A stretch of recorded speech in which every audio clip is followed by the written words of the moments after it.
Well, it's a condition that grips 1 in 5 mothers and 1 in 10 fathers, but the reality is the number of new parents suffering anxiety or depression is probably much higher. This week, agencies, charities and community groups from all across Australia are coming together to help support the mental health of new mums and dads. And Nine's Davina Smith joins us now from Canberra, along with musician, writer and disability advocate Eliza Hull.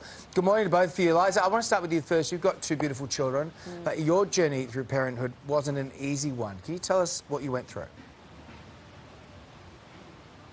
Yeah, that's right. So I have a condition called Charcot-Marie-Tooth, which is a neurological condition.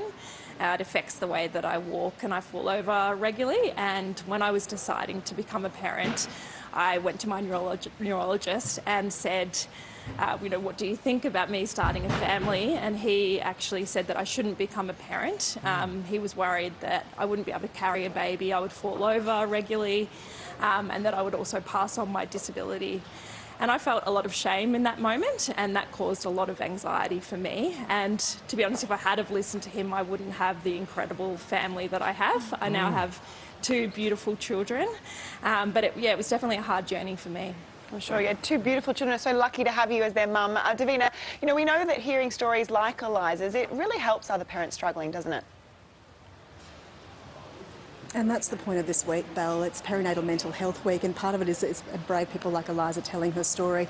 And we know that sometimes life throws challenges at you, whether it be disability or Eliza's circumstance. I was one of those 1 in 5 mothers that suffered anxiety and depression. Life threw a curveball at me when I least expected.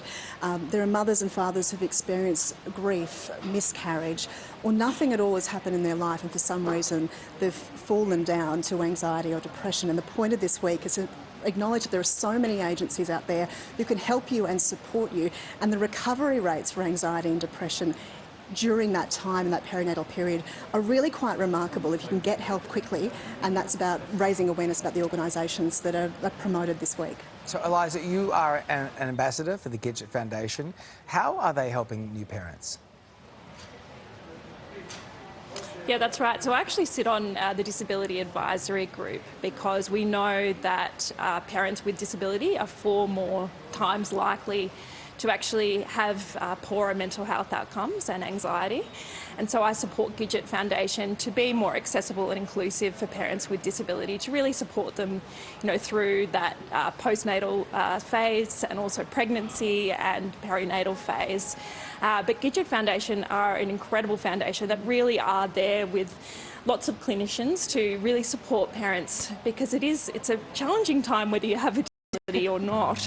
And so they're really there to be that support group that can really just, educate and give you that advice to get you through those early years. And provide free support as well, which is what Gidget does so wonderfully. 10 free mental health sessions with a clinical psychologist. That just fills the gap and takes 1 less pressure for a family when they're going through a really hard time. Well, Davina, you do a lot of work for Gidget too, we know that, and we appreciate you both being here. Great to see you, team. Yeah, well done. All right, stay with us. We'll be back right after this.